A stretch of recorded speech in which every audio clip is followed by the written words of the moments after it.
More than 3 years after National City police officers shot and killed a man armed with a machete, a settlement has been reached. National City has tentatively agreed to pay the daughter of Brian Umana $1 million after his family filed a wrongful death lawsuit. CBS 8's Richard Allen is here with more on how both the family and the city are reacting to this proposed settlement. Richard. And Carlo and Marcella, this proposed $1 million settlement is the largest police wrongful death payment in the history of National City. Even so, the family of Brian Umana, who was shot and killed by police in 2021, says their lawsuit was never about money, but about accountability.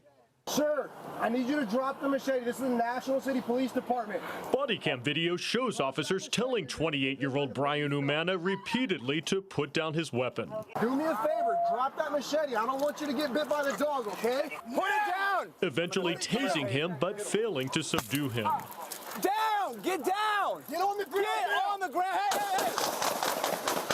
They killed my brother. That's how I view it. Roberto Umana is Brian Umana's younger brother, who says that the officer's decision to shoot his only sibling was unjustified. My brother was mentally ill. The signs were there.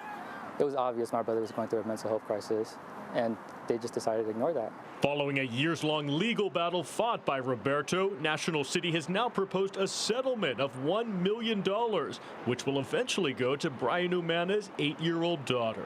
I'm not getting a penny, nor do I want it. It's blood money to me.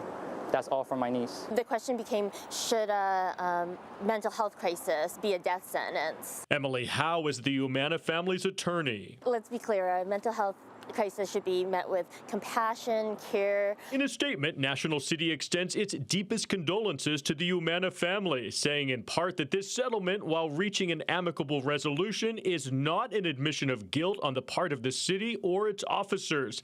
Unfortunately, it's a reflection of the realities of our litigious society. Adding, the city's decision to reach a settlement is done to mitigate financial risk to the city and taxpayers. Disgusting. Absolutely disingenuous and quite asinine on their part. Roberto Umana says this was never about money. You could offer me $1 billion, it's not going to bring my brother back. This is about justice, some type of accountability, and it's sad that they view us as money-hungry people.